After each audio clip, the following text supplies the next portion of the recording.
Good morning. I say morning because you're gonna be seeing this at 10 a.m. tomorrow.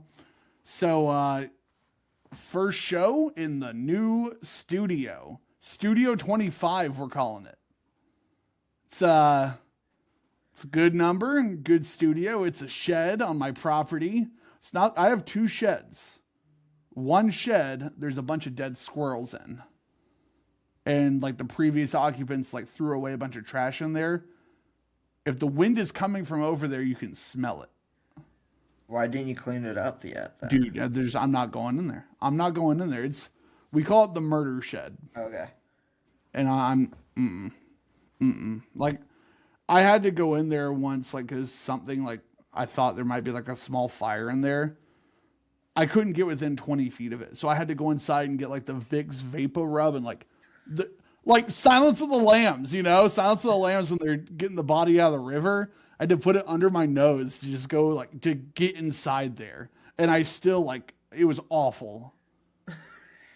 Like, and it's like it looks freaky. It's in the woods. It's like half falling. I call it the murder shed. That's fair.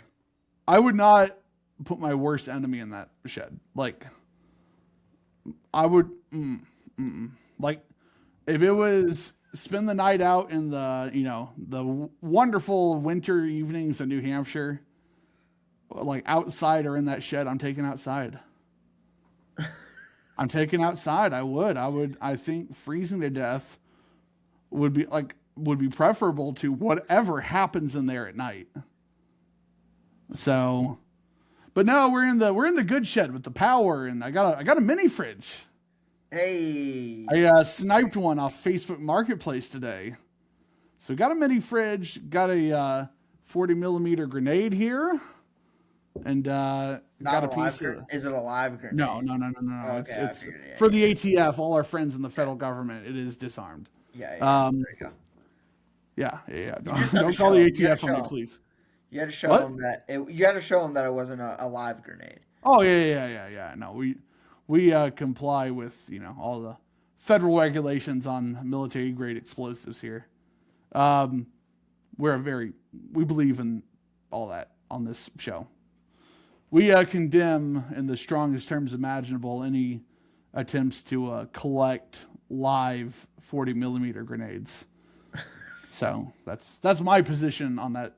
That's my position on that issue. You can put that on the website. But I've got some news to announce. So everyone watching this did not tune in to hear about the murder shed or disarm munitions or anything. Maybe they did. I mean, technically, that's what I would tune into this podcast for.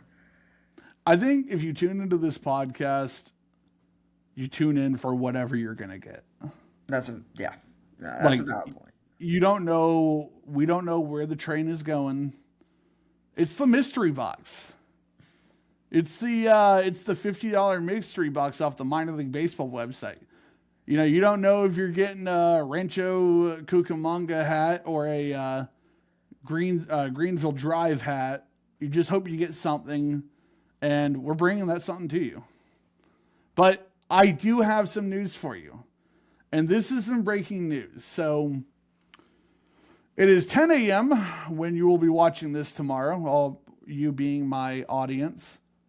And sorry, there's something tripping me out with the light up here. It'll be 10 a.m. and I will have a bunch of posts up on my social media. I have started a business, and that business is Posani Independent Media Productions, LLC. And this is a major step for me. It's the parent organization of this podcast, and it is also a media production outfit. So if you are a small business, in this area, if you want to come on a podcast and discuss what you're doing at your business, if you want me to record voiceover work, commercials, if you want testimonials, it's a full suite service I can provide through this platform, and it's going to be at reasonable prices, and I'm going to use my experience of doing a podcast, doing a radio show, and being an advertising sales guy in the business of entertainment media to bring compelling content that entertains, informs, and engages. So that is the goal. Posani Independent Media Productions. We have a nice logo. Got a website. Sweet. You like the logo? I do like the logo. It screams media.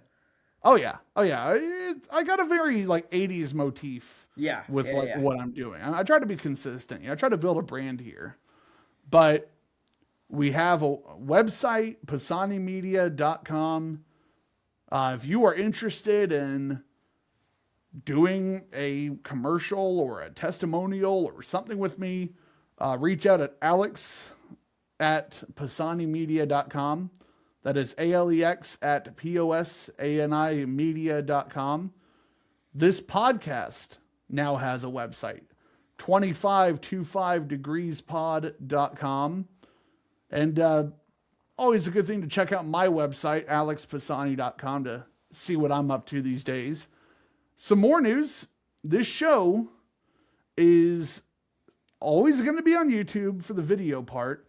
The audio part is going to be on Spotify, Apple Podcasts, anywhere you get your podcasts. That's the way they say it these days. So we are diversifying, we're branching out, and we are going to be live, well, not live, but live to tape is what we're going to say. We're going to be live to tape on all the podcast outfits. So, I mean, the goal here is, obviously to make some money, but the number one thing is to, like I said, create compelling content and build a community of small businesses that, maybe traditional media services are not your thing. I think they think that radio advertising and TV advertising is so expensive, which, it is. I want to serve those underserved market areas and businesses. So that is the goal. Posani Independent Media Productions is the conduit to that goal. Yeah, there we go. No, it's exciting. I've spent a lot of time, the last few days working on all this. It's. Obviously, this idea didn't come from nowhere. No. So you should tell your new fans, I also don't know, the whole process. What was the thought process? How long ago did you think about this? Because like I said, obviously this isn't something that you just thought of out of the blue. I know you're spontaneous with a lot of stuff, but obviously you did not think about this on your 20-hour drive this past week. Thought about a lot of things on that 20-hour drive, but this was not one of them.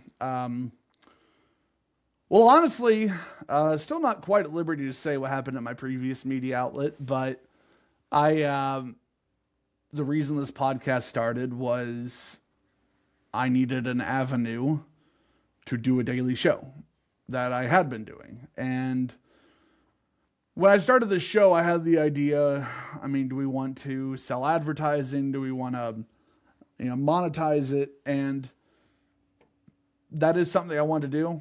And once I'm about to sneeze real.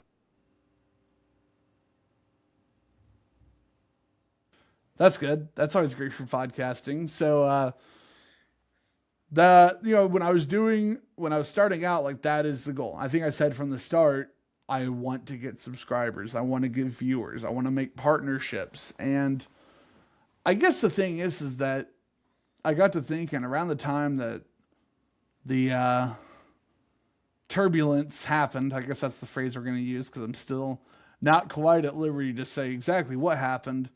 My grandmother sent me an article by the guy from Shark Tank, Kevin O'Leary. Oh, yeah. About, if he was young and starting a business, what he would do. And he had this idea to basically use podcast stuff to record interviews and basically make impromptu commercials for stores and businesses. And I think I shit all over that idea like I do on most of her ideas when she sent it to me. And but then like I started thinking about like, man, I think for everything that comes with me, I'm good at interviewing people.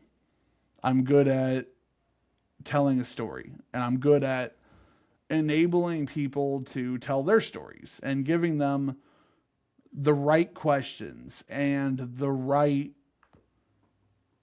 leading them down the right path to tell a good story. And I think that is a strength I have. And it's something I've always said. I think everyone has a story.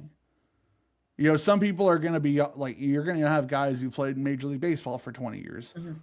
Or you're going to have guys who were a janitor at a high school for 40 years.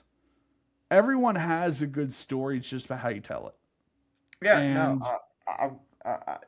I'm actually glad that you brought that up because you may, or I'm pretty sure I've said this in passing, but like I come from a journalism background. One of my college degrees is in journalism, and whenever I was younger and stuff like that in college, I was able to attend a conference of sort, and Steve Wilkes of the NFL Network. Not Steve Wilco, Jerry Springer's former director of security. No. Okay. No. But he was speaking at the conference, and that's one of the things that resonate with me is he's like, oh, like every player, every coach, every single person has a story. It's just how you tell it. Right. And I think that's one of the big things, when it comes to like my job especially, is like, you're telling a story. And like I feel as though like for every company, like just for example, today I was talking with a company that's a sponsorship with our organization. And it's called the Blood Connection. I don't know if you've ever heard of it, but they do a bunch of blood drives and stuff like that, and like it's kind of interesting to know like you hear about blood drives all the time, but like how one blood drive kind of separates themselves from another blood drive, but you don't really know that unless like you talk to the business and you talk to the people that are involved with the business of like, oh, like just for example, like my one coworker donated blood today, and he's like, oh, like you through your donation today you potentially just saved like 3 people's lives, and it's like, wow, that's crazy to know, but like you wouldn't know that unless like you talk to these companies, and that's the thing too, is like every company has a voice, and like every company wants to get their name out there, but maybe doesn't know how to get their name out there, and especially in such a time in which companies like as far as advertising goes, like advertising is quite expensive and stuff like that, to even do stuff like produce commercials, and so like giving companies that another avenue to go through is pretty unique. You mentioned the Blood Collective. I actually did something with their rival, the Crip Collective, recently. So I know exactly what you're talking about. But no, the thing is, at the end of the day, that everyone has a voice, everyone has a story. But where we are in advertising, it's not like you can't just name your locksmith company A1 and get on the top of the phone book and have that be your strategy. Yeah. You can't. Buying space on the newspaper probably isn't as profitable. Social media is out there. YouTube is out there. All the internet is out there, but it's so crowded. How do you do it right? Mm-hmm. And I think that I have what it takes to create something and kind of help companies build that. You said like it's the story, and a 20-year NFL vet has a story. The guy running the concession stand probably has a story too. I mean, is it going to be as glamorous and filled with fast cars and beautiful women and duffel bags full of money and Super Bowl rings? No. But who's to say it doesn't have some interesting parts that might resonate with people as it is? So my goal is to bring all these stories there. And if anyone has a story, an objective, a goal, for them to come to me and let's work on finding a way to put it out there. And obviously, this is a business. There are going to be financial, points for me. I'm going to say this right now. I offer competitive pricing, and whatever I charge, I guarantee you it is less than the other, media outlets charge. So it's going to be value driven, and it's going to be something where I view it as a partnership. Like, we work together to make this happen. But no, you are right that, it's not just going to be like Joe's Car Wash. Yeah. Or, Tony's landscaping service. Although I think having a landscaping service on would be pretty cool. Quite honestly, like, I had some thoughts about like lawnmowers the other day.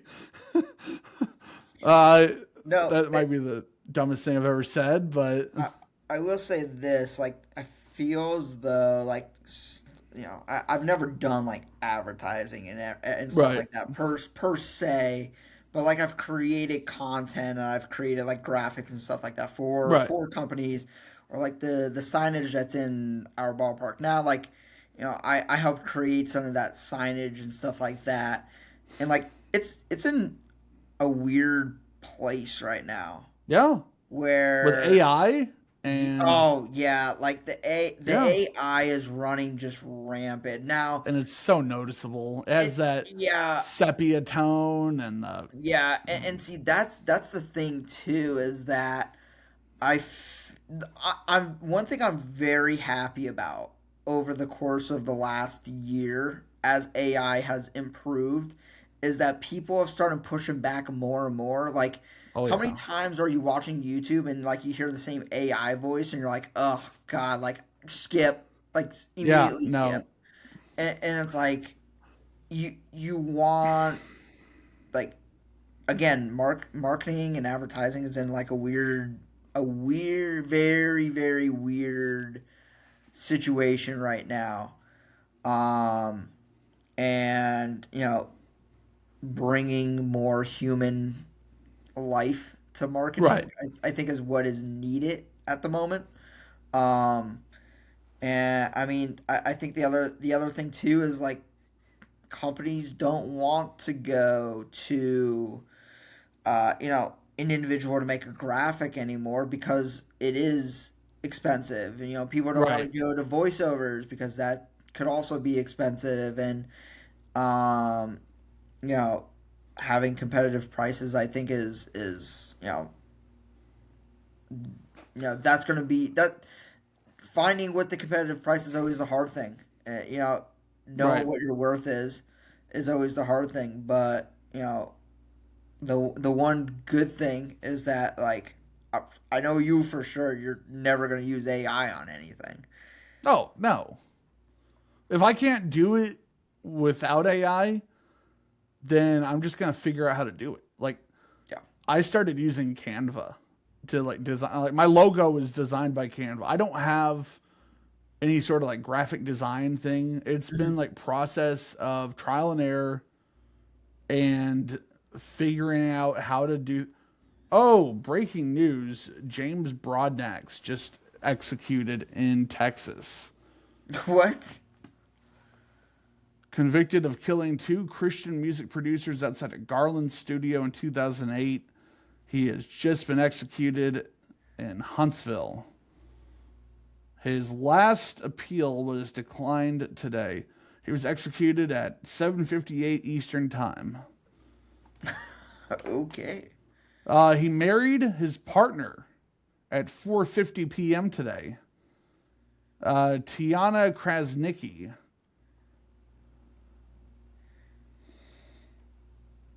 Oh, should we read this story? No. We gotta enter the Tiana Krasnicki story into the record here. It's almost time for the ceremony, and Tiana Krasnicki is changing into her wedding dress in the back of her Kia Soul. Of course she drives a Kia Soul.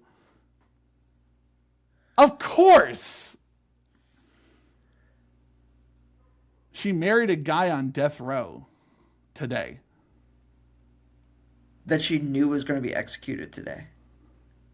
They forged a friendship through letters when she was living in London.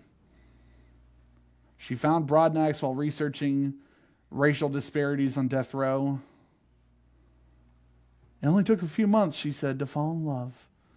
The more Krasnicki and Broadnax wrote, the more they found in common. You know,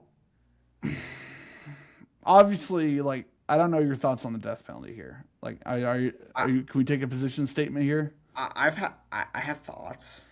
Let's take a position statement. My thoughts on the death penalty are not what many people would agree with, but I have thoughts. Go for it. What we got?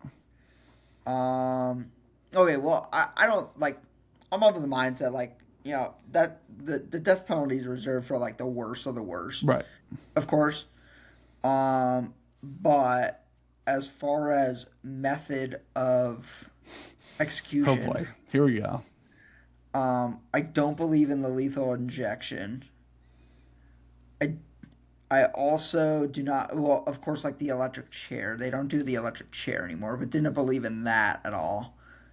But I do believe in the firing squad. Okay. Like, it's cheapest and most effective. Probably, okay, you can make the case it's the least, you can make the argument that it's the most humane because they're not going to suffer. Right. Because, like, with the lethal injection, like, you've heard horror stories about the lethal injection. Oh, yeah. And electric chair. I mean, electric chair. Oh, my gosh. Yeah, yeah. Look no further than the Green Mile for the electric chair. Oh, God. That's a tough movie to watch. I cry in that every time I watch that movie. Yeah. No, I watched it. I watched it once when I was, like, 13 years old, and I haven't watched it again. Not because I don't think it's a good movie. It's a fantastic movie. It's one of Stephen King's best stories, in my opinion. It's just that it's like it's arguably his most gruesome one. But no, I believe in the firing squad, which most people don't agree with me. My wife yells at me every single time I bring it up, but it's the cheapest form. And if you're so, in my opinion, if you're so scared about, like, getting people to be involved, I can guarantee you could find 5 people in the state or anywhere that would be agree to do it. So, sorry, not sorry. I agree with what you're saying. So my thoughts on the death penalty, obviously, is the death penalty okay? Side tangent.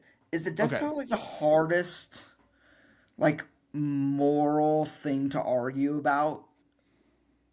I'd say abortion's harder. I don't know, because like death penalty, you're talking guys who are, like, as it is, it's reserved for murderers and people who've done horrible. Yeah, abortion, and like I don't mean to get too in the weeds here, but like abortion, we are talking about, call it a fetus, call it a baby. It's still, they didn't go out and, like, shoot a gas station clerk, like. No, I also have a very strong opinion on abortion, but it's a tough one. And I think that there's, like, it's hard to have things in black and white.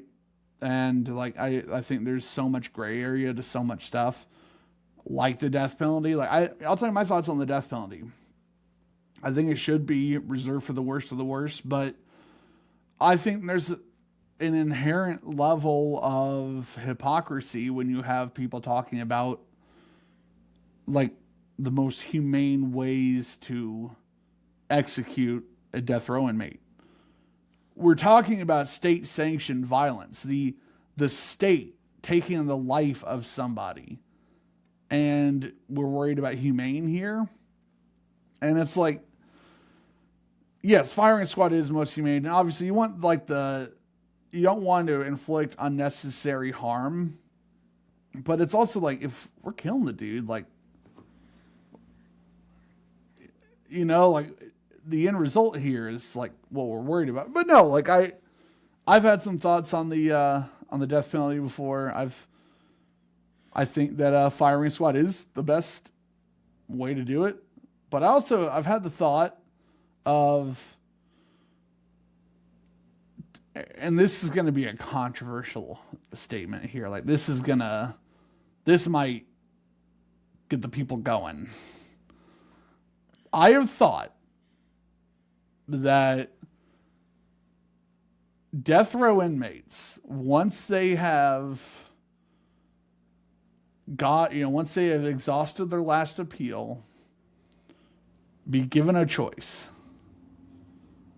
to, okay, we're going to execute you, or you're going to fight other death row inmates at like Cowboy Stadium, and we're going to get all the death row inmates who have exhausted their last appeal, and it's going to be a fight to the death, and whoever wins, there's only going to be one winner, and whoever wins gets exonerated or gets pardoned and gets $1 million and a flight to any country they want to go to. Like they leave with the money. Okay, now that one's way more controversial. So I also have had the thought of something close to the same lines as you, but I've also thought, okay, if you're like the worst of the worst, then you are forced to join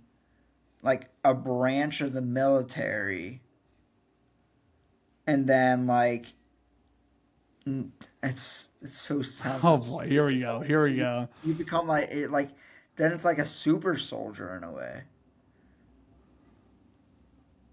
You ever played Bad Company? No, I know Battlefield about Bad Company? No? I know about it. Was Bad a similar premise where all those guys in that squad were like guys who have been court-martialed and gotten in trouble, like, and they were it's basically can of fodder.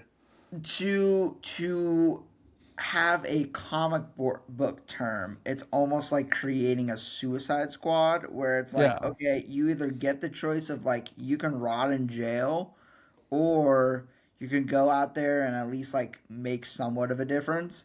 Right.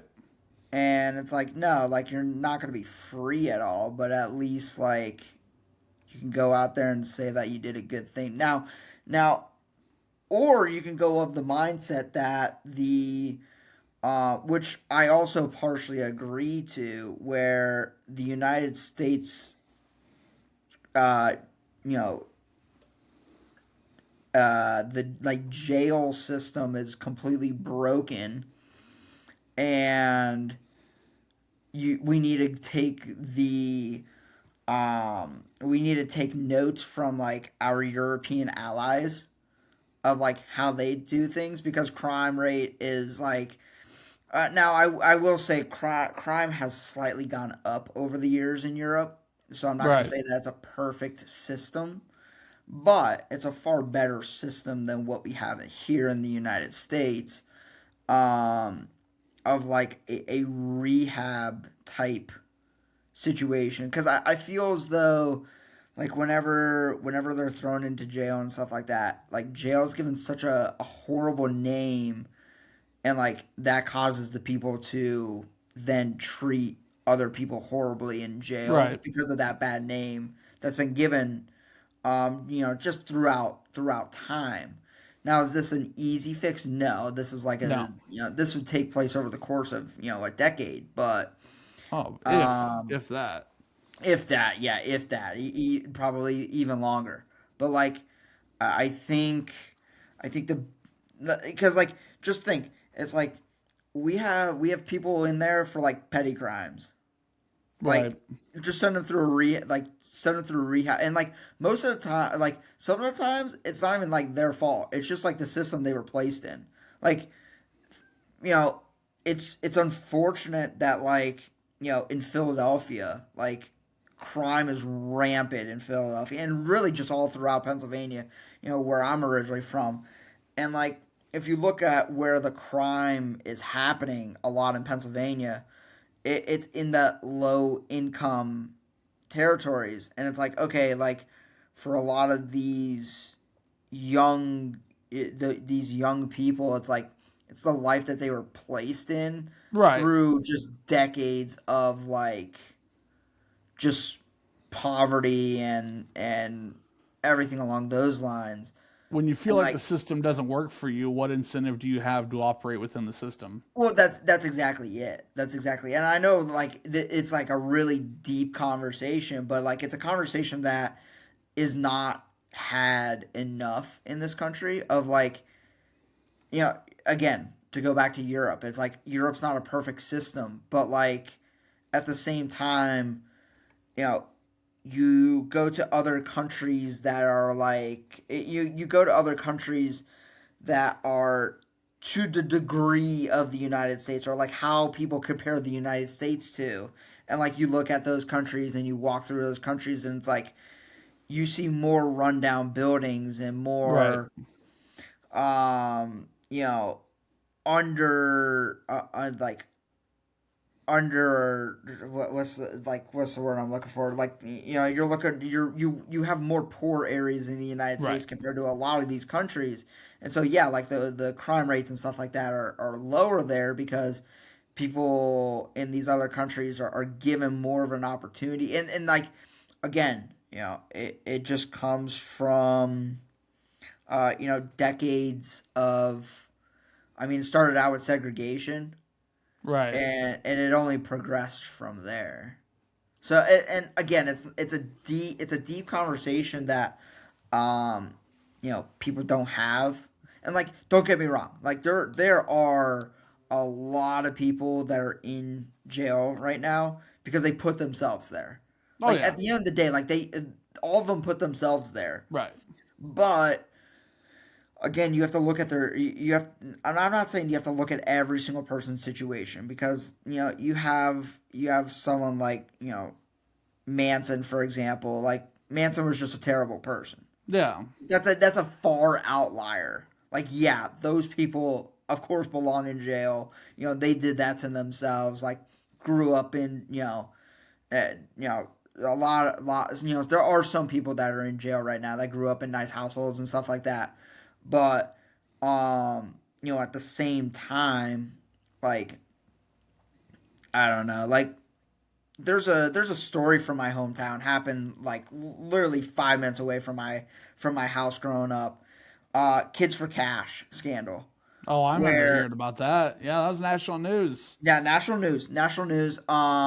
In fact, I didn't know any of the judges. Like, I'm not that high up. I grew up a rather poor, like lower middle class, Right. growing Yeah. up. Um, and like lower middle class. And so like I didn't know any of these people, but like for example, like my mom works with one of the parents of their kids that was thrown into jail. There's kids being thrown into jail for like stealing candy bars. You know what Yeah. I mean? So like so like the judicial system failed those individuals. And like again, that's a far outlier. But like this is stuff that happens throughout the United States all the time. Like, Oh the yeah. judicial system, whenever people say like, "Oh, the judicial system is broken," like this isn't a left or right No. political issue. Like, this is just an issue. Right. Like, as sad as it sounds, but I know, like, I'm getting like super deep, but like again, these are conversations that like need to be had, Yeah. especially in the country. Like, if we want to make ourselves a better country, if we want to have people say that we're number one in the world in this, that, and the other thing, like, you gotta look at yourself in the mirror and like be honest with yourself. You Right. know, it's kind of like when you were in school, and I don't know if you ever did this in school, but like you you take a test, and then the teacher afterwards, like instead of grading it, like gives it back to you, and they're like, "Hey, now we're gonna go over all the answers, like as a Oh class, yeah. to see like Yeah. how you did." And like you're looking at it, and like she's doing the math on the board, and like your dumb self in freaking fourth grade put that like 5 times 5 was like 30, and you're like, oh gosh, I'm stupid, you know what I mean? And so Yeah. like you gotta look at yourself in the mirror, and like just be honest with yourself. And I think that's a big life lesson for anyone, is like it you know, just look at yourself in the mirror every single day, and like, yeah, I call myself an idiot literally every single day. Oh, dude. Like literally every single day, I'm at Yeah. work and I'm like, gosh, I'm a fucking idiot. Because like, how much do we actually like know? I mean, No, I'm hardly starting a anything. business here. Like, I'm just gonna be vulnerable for a minute. I'm starting a business. I don't have a business administration degree. No, I don't have a degree in finance. I don't have a degree in, I don't have a degree. I'm a 4-time college dropout. I'm having to look up stuff.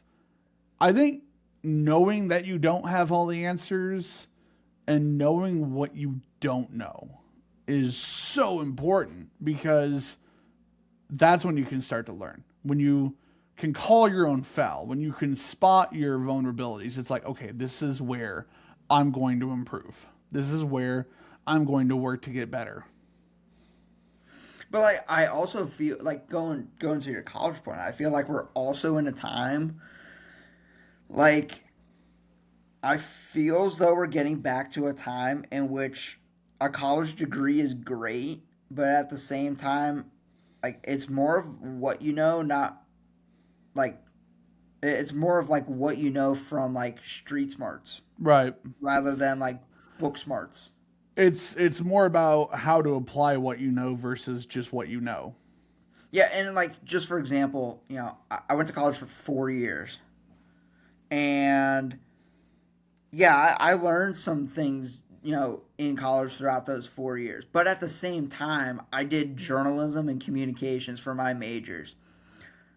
Did I learn a lot in the classroom? Yeah, of course I learned stuff in the classroom, but it wasn't until I stepped outside the classroom and got like that real experience that like put me ahead and like put me where I'm at Right. now. And like for you, it's like, yeah, you never, you never completed a college degree, but have you been in the advertising Yeah. field for the last however many years? Yeah. Right. Like have you've been in this business for several years Decade. now. A decade now. Yeah. Yeah, Can you and so fucking like believe it? yeah, and so like that's what I'm saying. It's like it's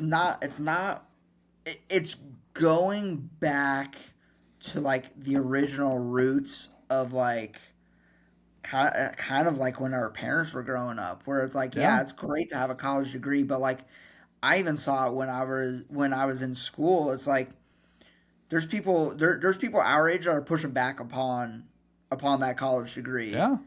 of like, hey, like, why do I need, like, I want to do, I don't know, insert job So title what that I'm doesn't need a doing, college degree. it's what I'm doing. I'm starting Yeah. my own thing. I'm bucking the system, you know?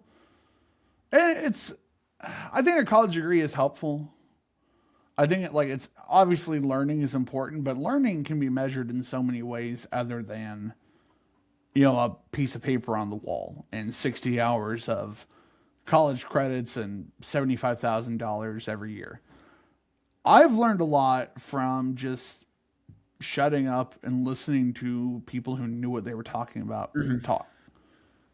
Like my first 2 or 3 years in the business, I'm working with guys who have worked in hockey for 30, 40 years. And, I walked in there thinking I knew everything. And I think the first couple of times I opened my mouth, it's like, hey, just shut the fuck up and let the adults talk. And, Yeah, no, no, that it's and it's crazy. I'll let you finish your point, but I'll talk a little bit about the sports world for those who don't know I think I about the took sports. offense to that the first time. I was kind of like, man, fuck these old timers.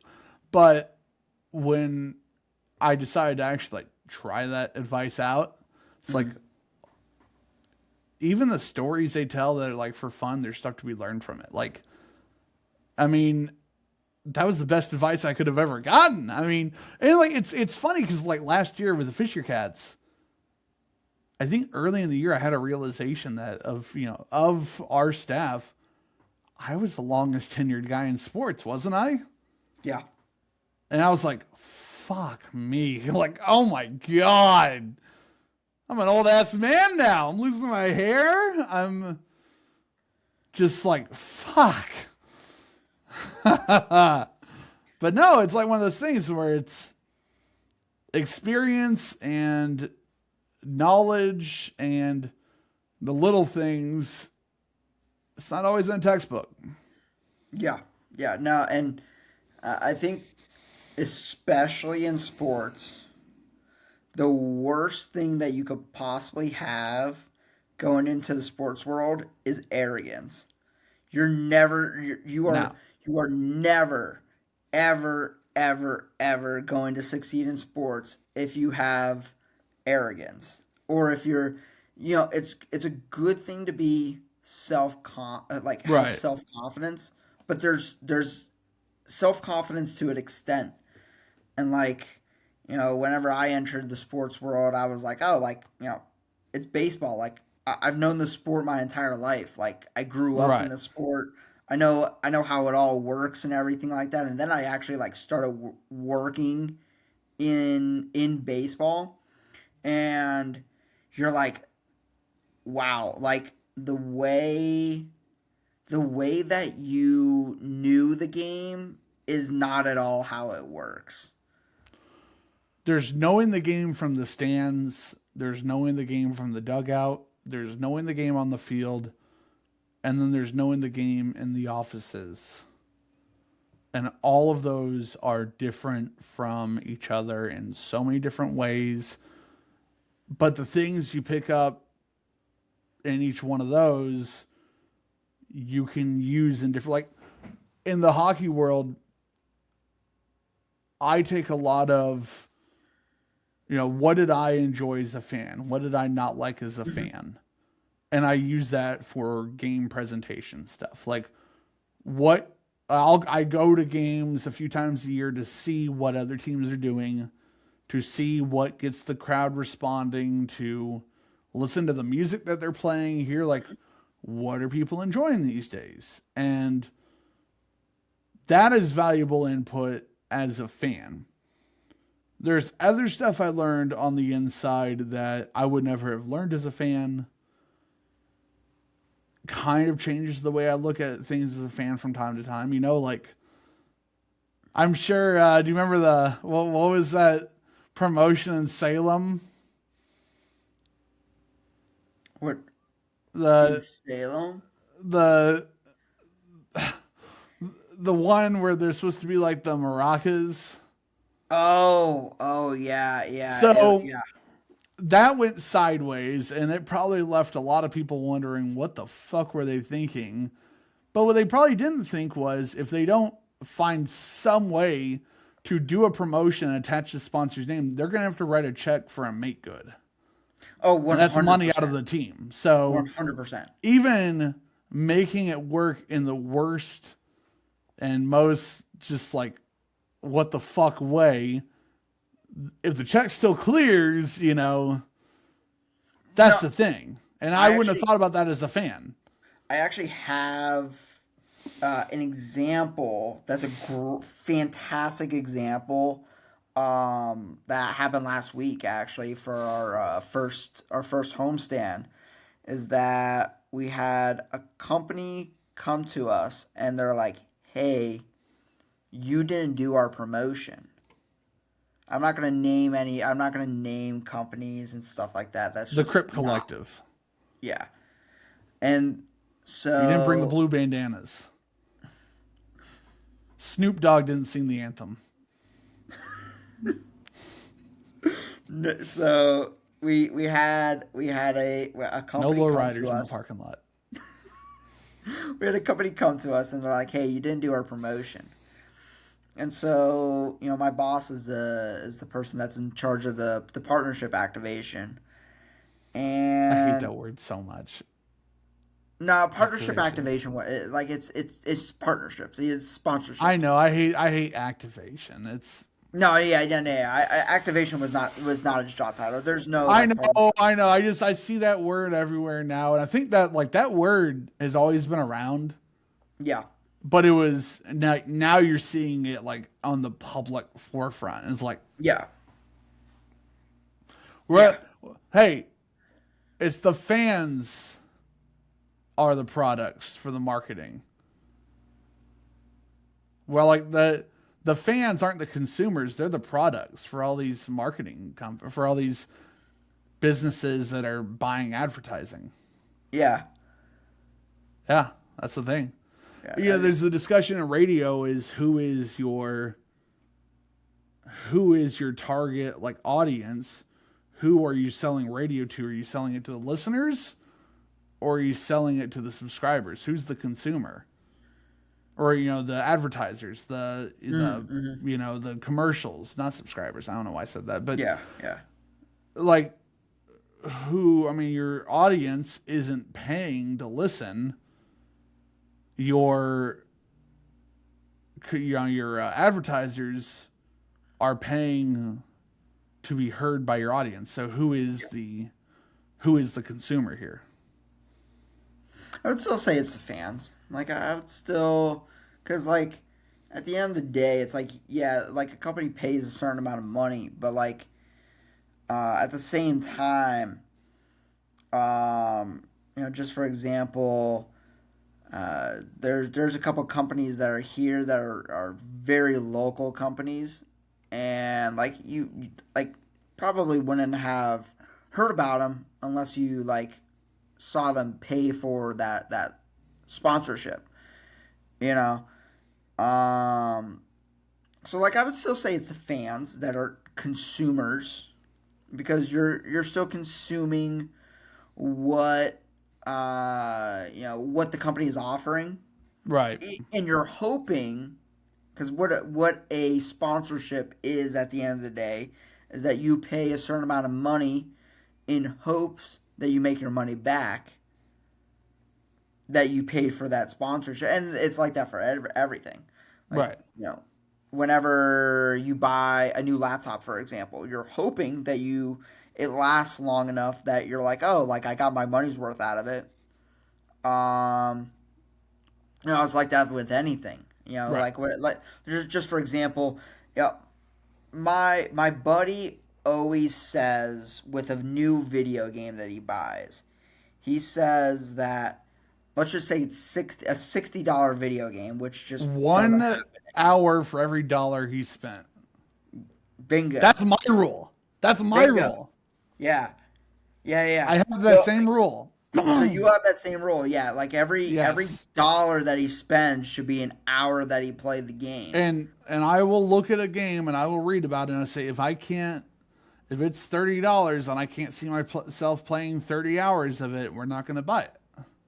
Now I will say there are some games out there that I've completed in a shorter amount of time than like the money that I paid for, but like some of those games have been well worth it. Like Right, I don't yeah. I don't think I've quite reached the amount of money I paid for like Astrobot, for example. But like Astrobot's one of the best games I've ever played, and like I still have some of it to complete. Like I completed the main storyline, but I still have some of the like other stuff that I have to complete on it. But like The Stanley more Parable. like what's that? The Stanley Parable. Oh, I've heard about it. Yeah, I've heard of that Yeah. one. But like there are certain games, and then there's games like I don't know, like I bought NBA 2K26 for like Hell yeah. $50 or whatever, and I have like 260 hours of the Yeah. game, and like we've all had those games too. Like I'm sure an NHL game way back in the day, like you've easily like I've had NHL games I've put in 100 hours into. Oh, dude, I'm still playing NHL 14 from time to time. I'll Okay, still, yeah, I'm adding on to that. No, man, like Every Who's on NHL game that 14? comes Who's out, on the cover of 14? Brodeur. Okay. We need goalies on the cover again. We haven't had a goalie since. Yeah. So every NHL game, I'll drop 1,000 hours into. Okay. And do you want to know how much of a sicko I am? All of that's in franchise. No, I am of the mindset that I typically play the majority of my games. The majority of my sports games are usually through franchise. Like MLB The Show. Right. Now, I'll play the Ultimate Team or Diamond Dynasty. Diamond Dynasty. I'll play, but like I mainly on Diamond Dynasty only play single player. So in a way, like I'm still, huh? You're playing single player in Diamond Dynasty? Yeah. Yeah, like I'm doing all the challenges, like I'm doing domination and stuff like that. So like I'll collect the players and stuff like that, but like I'm usually doing like all the challenges and stuff like that to complete it. But if I'm not playing that, then like I'm easily dropping a bunch of hours in Road to the Show. Yep. Easily drop like usually have like 2 or 3 different builds on Road to the Show because okay, so in my opinion, I don't know how you build Road to the Show, but I go like at least 1 position player, 1 starter, 1 closer. Yep.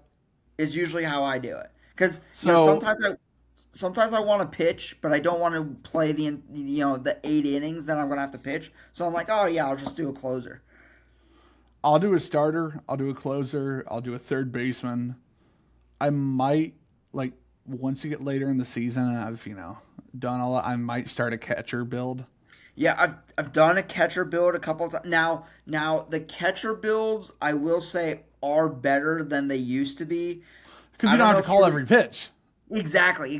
They used to have it that you do every single pitch, and I was like, no, I cannot sit through this. I remember that when I had like MLB 10, I was like 12 at the time, and I was the starting catcher for the Rough Riders. Okay. And I think I made it to like the 5th inning. I was like, fuck this. I'm going to play Warhawk instead. Remember Warhawk? Yeah, I do actually. Remember that was a game, dude. That was a game. But yeah, if I'm not playing those 2 game modes, then of course I'm playing franchise. Right. Now, different people, people have different ways of going about their dynasty. I'm sorry, dynasty. People have different ways of going about it. I'm curious to know your thoughts of how you go about doing it, but I personally prefer to pick huge Phillies fan. You know that. Huge Phillies fan. Almost never pick the Phillies to be my team every single year. Almost never. I always pick the worst team in the league typically, or the Colorado Rockies are super fun to just rebuild because they've been so bad and their minor league system is so bad. And so, you're not a big Cole Carrick guy? No, not a big Cole Carrick guy. Now, or is that Kokoska? I do like Charlie Condon. Did I say that right? Yeah. Is it Kokoska or Kokoska? Yeah. Kokoska. That was the name I couldn't get right all year. Yeah, Kokoska. Wait, what about Pinyango? Yeah, Pinyango made his major league debut. Hey, did you see that Rojas also made his major league debut? I did. Yeah. When are we going to get Alex Amalfi up there? Oh, no, he's still in AA. When are we going to get Robert Brooks? I don't even know where he's at. We're going to find out. We're going to find out where they pegged him to start the 2026 year. Don't type in just Robert Brooks. I see why. The murder of Robert Brooks. Yeah. I was like, did you see the look of it like, what the fuck happened? Yeah, I was like, did Settlers of Catan get that wild? He was released in March 21st. Oh. Should we invite him on the pod? No. No? No.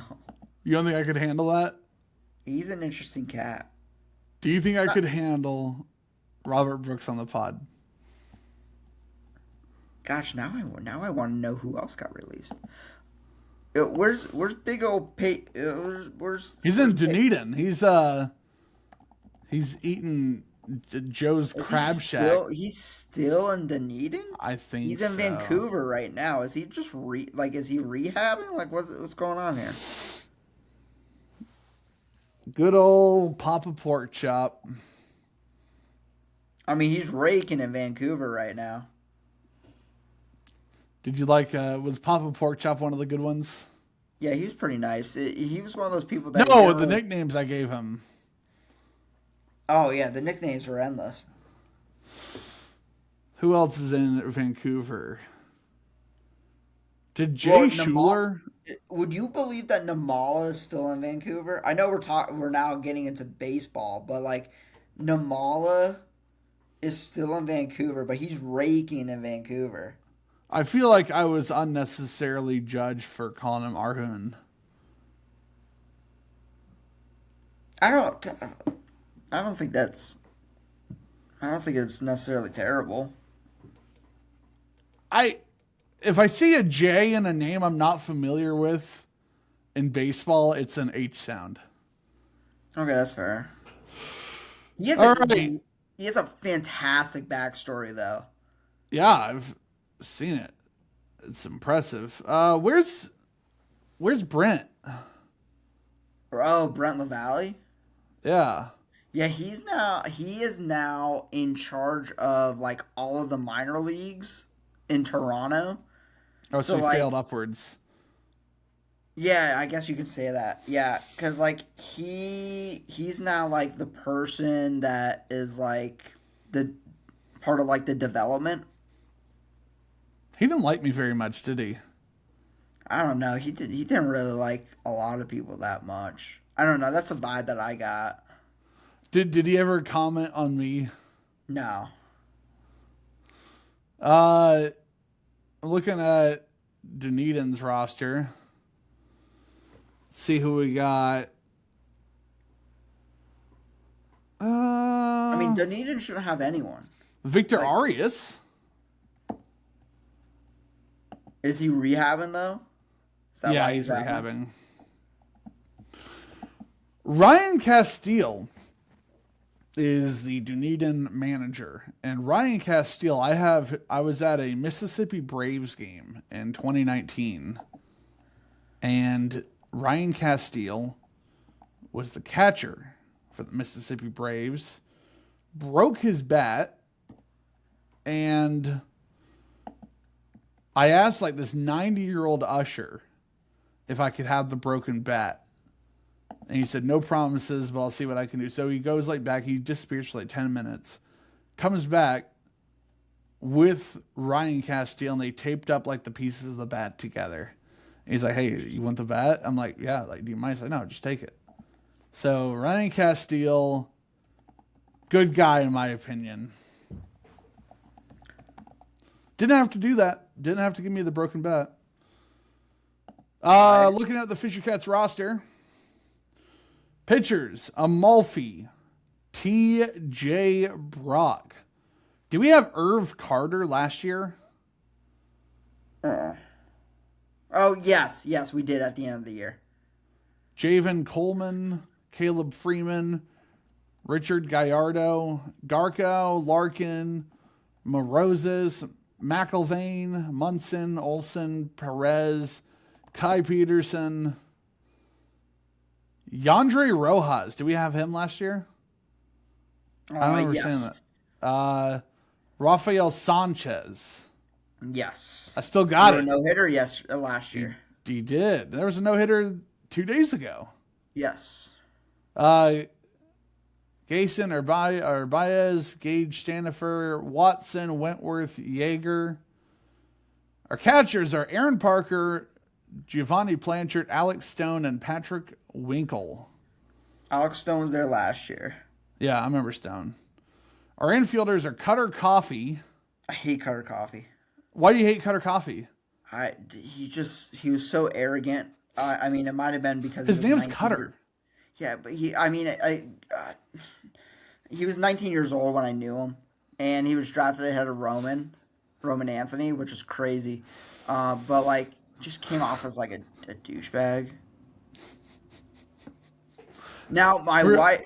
My wife has met Cutter Coffee and said that he was very nice to her, but I don't know if it's because she was female or not. I'm not going to make assumptions. I'm sure Cutter Coffee has matured a lot over the course of 3 years. If you're gonna judge me at like most of my interactions at 19, you'd fucking despise me.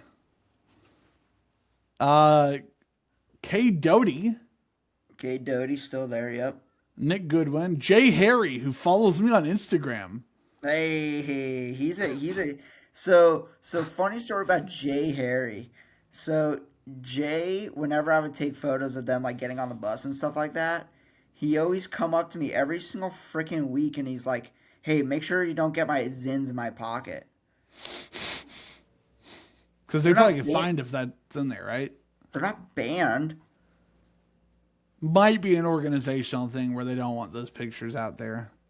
Oh yeah, of course. I'm not gonna have him. I'm not gonna have him be a sponsorship with his freaking Zin can. Well, no. Like even the outline, the organization might say, "Hey, we don't want to Oh, okay. I mean that's fair. But Jay Harry, he does Zins. He goes down to Zimbabwe from time to time. Good. Unfortunately, the Blue Jays spring training is in Florida, not Arizona. Sean Keys, Adrian Pinto, and Eric Snow. Keys, Victor I know, Arias, is a top prospect for them. Yeah? Yeah. Keys is a higher up prospect. Jace Borfin. Yep, he's still there. Josh.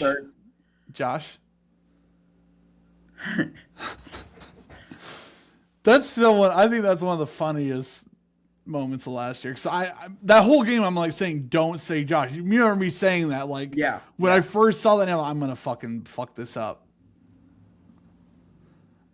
I think I was more afraid of fucking up Borfin. Yeah, Borfin. It was. I mean, if you look at it, it's pretty hard to pronounce. I remember like, I'm gonna fuck this name up. I'm gonna fuck up Borofin. And I was so concerned about getting Borfin right, I fucked up his first name. Yeah. And I said Josh, and you gave me the head snap, like, the fuck you doing over there?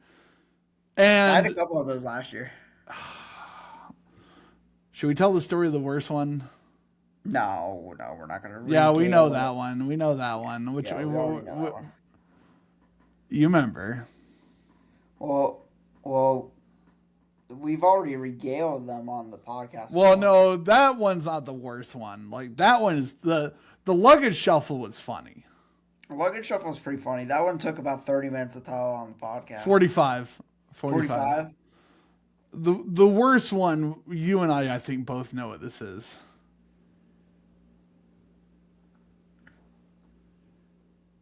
Yeah? Which one?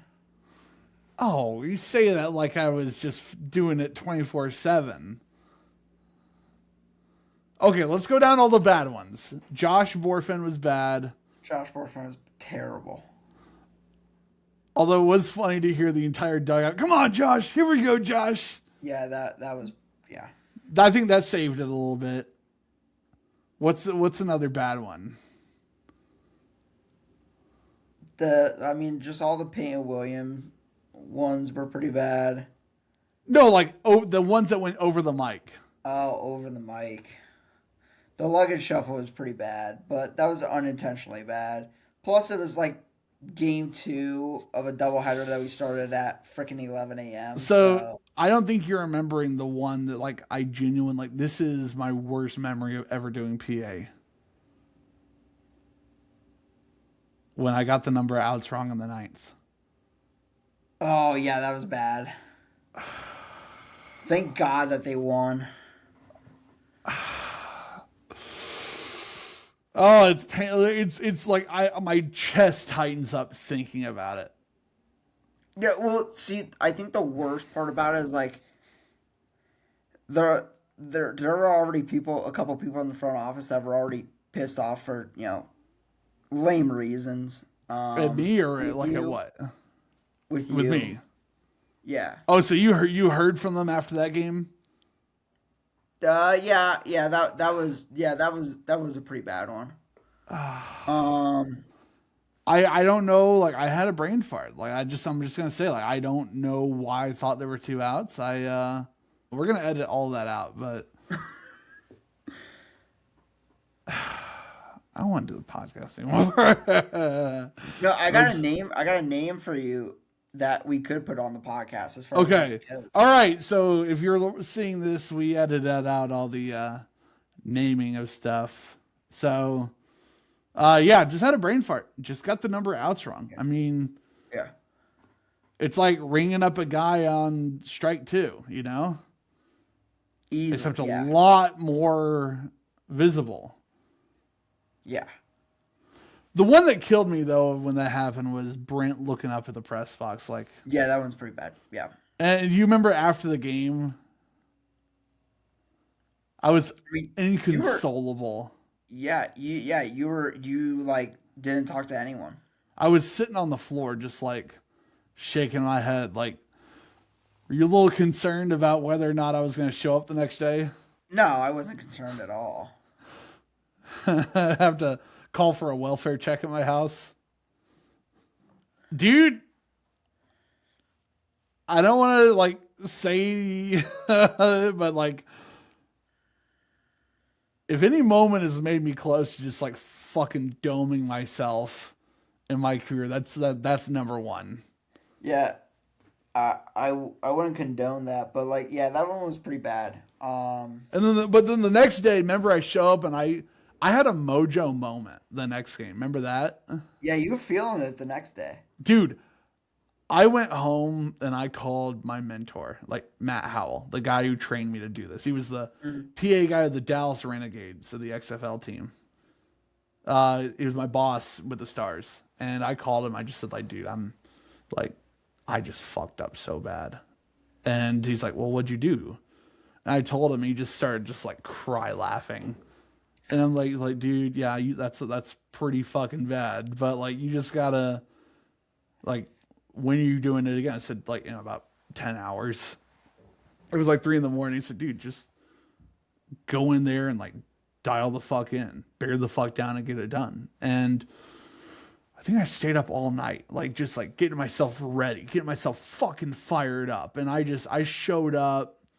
I had like the Kachina doll, had my championship ring, I had the Yep. fuck it we Yep. ball flag. Remember the fuck it we ball Yep. flag? Yep. Dude, I was like, I'm going to fucking show everyone here who thinks I suck at this thing. Like, I sucked yesterday, and I'm going to show them that I don't suck today. Were there ever days where you heard good things about what I did? We're going to edit this out too, but I don't know. Like, see, this is the sad reality of sports. I don't think you even need to edit anything out.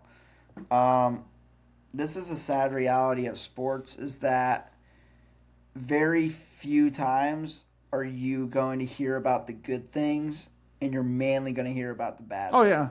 Like this is one of the things about being in sports is like if you get satisfaction from hearing good job from other people, good No. luck, brother. You're not gonna good luck, brother or sister. You're not gonna do it in like you're not gonna hear it in sports. Like as Right, sad as it no. sounds, it's That's like the expectation. yeah, it's like The expect I sometimes mean, sometimes I just want a nice pat on the back and like a job yeah. well done. But like it's just not gonna happen. Like I think Right. I think in my entire year and a half in New Hampshire, I got maybe 3 compliments about stuff that I did well. Um, Now here I've gotten quite a bit, but like that's just because I've come in here and they never had anyone like me before. So Right. it's one of those things that it's like it's unique for all of them, and so like they're like, oh, like good job. Like I didn't even know that was even possible. But now it's kind of difficult because they saw how much I can take on, and they're like, oh, so we don't have to like coddle you. Here's 10 things that you have to do before next homestand. It's like, cool. Any chance I can hop on the mic down to Nashville for a game? That's gonna be hard. We have a PA announcer that's been doing it for quite a number of years. Yeah, no, I don't. I Historic was formerly known as McCormick Field, now Home Trust Park. But if you want to learn more about the Asheville Taurus, then this is a small plug. You could watch a documentary on MLB Network this weekend, Sunday at 1 p.m. Oh, hell and you yeah. can find out all about the history of baseball in Asheville. So, fun fact about Long history. Spring training used to be there, right? I don't. They used to know have about some spring training there. I don't know about spring training necessarily, but the stadium has been around for 102 years. Right. One of the oldest ballparks in all of baseball. In fact, they actually had a NASCAR race at our ballpark at one point back in 1958. Just a crazy weird fact. Hey, listen to this one. They didn't race it again. So like they did like karting and stuff like that, but they didn't race an official NASCAR event there after that year. Go figure, because it's kind of difficult to have a NASCAR race on a baseball on a baseball field. It was ruled too dangerous to do another year. Go figure. Quarter mile track. Go figure. It's a little too dangerous. In fact, there's a driver that crashed his car during the race and flew into the dugout, and they freaking got the car out of the dugout. They repaired it. He came in 4th place. That's a hell of a pit crew. That's a hell of a pit crew right there. So looking at the Buffalo Bison's roster, this is a fun. Let's name some guys. Oh, CJ Van Eyck, I'm pretty sure is still there. Pat Gallagher. He's up there now. Whoa. Devereaux Harrison. Oh, look at him. Ryan Jennings. Okay. Adam Macko. Yep. That was one of my favorite names to say last year. Adam Macko. Is Garco there? Where's Garco at? Nate Garco's in AA, I believe. Okay, so he's CJ Van Eyck is there. Yeah. I was gonna say Garco's known for the unicorn pitch. Ricky Tiedemann is in Buffalo. Grant Rogers. Yeah, I knew Grant was there. I think Grant was actually the opening day starter. Josh Kasevich. Yep, Kasevich. Charles McAdoo was my favorite name to say by far. McAdoo is pretty fun. Also had pretty good walk-up songs as well. Yeah. Ryan McCarty. Yeah, the McCarty Party. Josh Rivera. RJ Schreck. And Javon Ward. Oh, Javon's up there. Good for him. I'm gonna DM Bobby Brooks right now. Oh God. I am going to ask him to go on the podcast. What the fuck? All right. So we are going on there. We are inviting Robert Brooks and seeing if he will go on the podcast. I got a crazy name that he's now a retired player, but I found out this week he's on a coaching staff in the minor leagues. Who's that? Do you remember Jared Eichhoff? Frisco Rough Riders legend Jared Eichhoff. Hell yeah, I do. How about this one? He's now a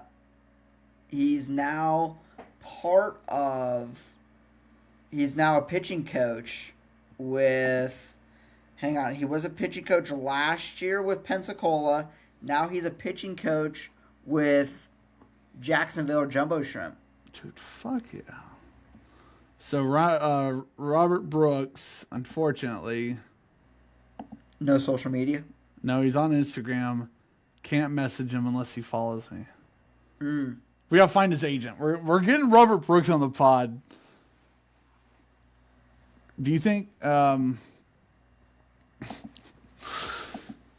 don't want to shit on Peyton Williams anymore. I love the guy, but I was gonna say the easiest way to get him on the pod would be to leave a trail of smoked meats all the way up to New Hampshire. I got some big news coming out of Wilmington, Delaware. What we got? The Asheville Tourists are about to win their 6th game of the year. Okay. They've only won 6 games. They're 6-8. They're 5-18 right now. They're up 9. They're up 9-0 against Wilmington. Here's the crazy thing. So they've had 2 pitchers pitch in this game so far. Okay. Mm-hmm. I'll give you a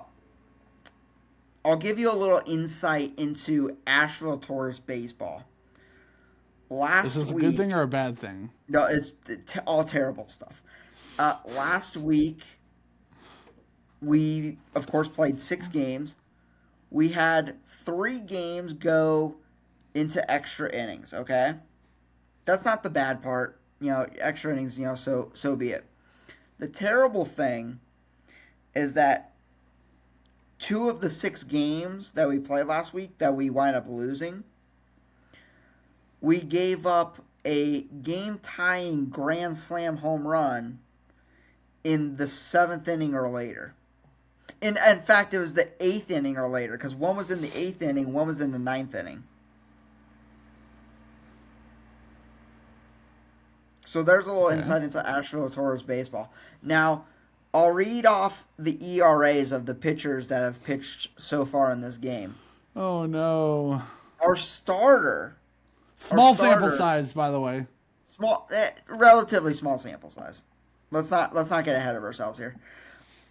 Our starter pitched 5 innings, 6 strikeouts. He's doing well this year. 1.25 ERA. That's great. Not bad. Probably our best on the team. The reliever that came in for him, he had 3 innings, did not give up any runs, of course. But now you think, 3 innings, didn't give up any runs. You're thinking probably his ERA is half decent. Right. He's a bullpen guy. His ERA went down to 15.88. And I guess I shouldn't have said anything too soon, because the guy that's in there now has gotten 0 outs in the 9th inning, has already given up a hit, and looks like he's about to walk a dude, and has a 5.79 ERA. Yeah. That's the way baseball go. That's a good one. I like that one. That's a good one. Yeah, I think we have 5 guys that have above a 10 ERA. I haven't hit you with the soundboard until then. Yeah, that was. You forgot I had that tool. Yeah, that was a good one. That was well timed, wasn't it? That was very well timed. Dude, we're getting dangerous. When you allow me to know what I'm doing, we get dangerous. Yeah. Man. First and second now, 0 outs. Oh man. A little bit of insight to Asheville Tourist baseball. Now, Well, the only way from here is up. I can assure you that the stadium and the front office is doing a lot better this year. The team is in a slump. Hey, you play 2 halves for a reason, right? Right.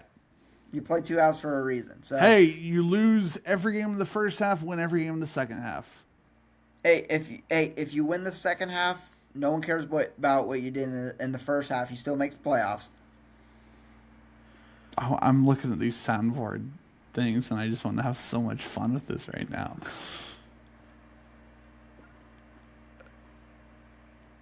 If we edit out like the next 2 minutes, can I just go crazy here? Oh my gosh. We're gonna edit out starting here.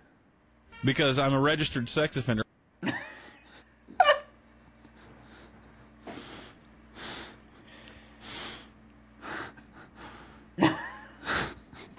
This is a good one. This is a good one. Do you give your mom an orgasm?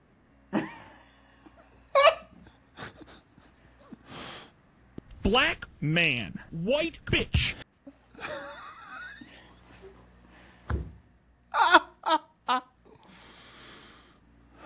Oh my god. That slut that I married.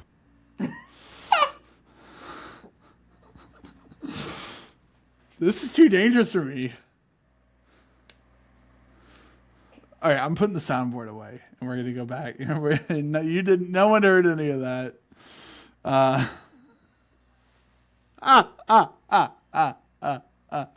We're gonna have like breaking news sounders starting next week. I got Frank working on them. Oh, do you? Yeah, and How is Frank doing? I'm in need of He's doing reaching well. out to him. he's doing well. I mean, we talk every day. He might be the next guest on the pod. Is he?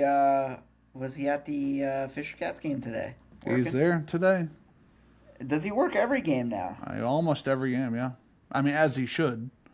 Yeah, I mean, he's probably saving that broadcast.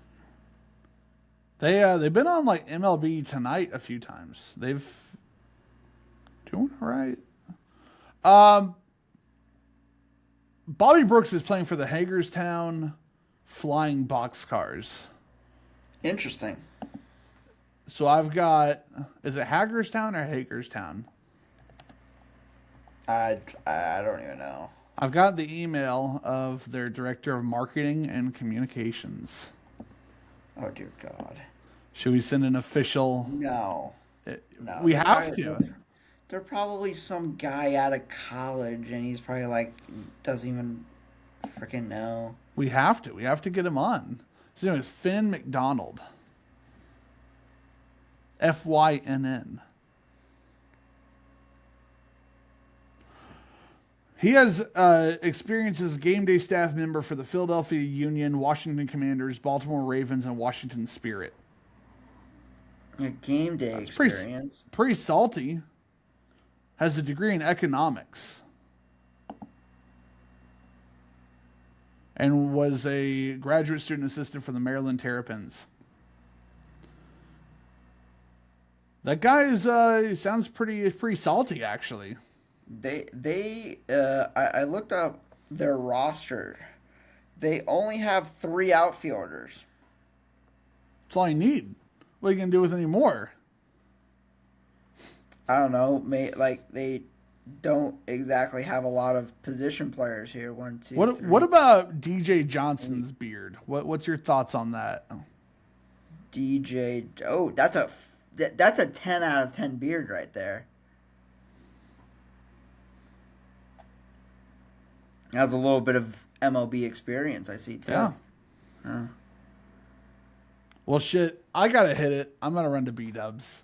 So There you go. Dude, thank you once again for hopping on and letting me drive you crazy. Of course. We're going to edit out all the bad stuff and all the naming of names and all that stuff. But yes, big stuff coming Monday. I'm fired up, man. Good things are coming. It can I only don't go know. up from here. Dude, early days. Early days. And start being an American businessman. Just like we always knew was going to happen. All right, buddy. Have a good one. I'll see it. Yeah. Oh, yeah. All right.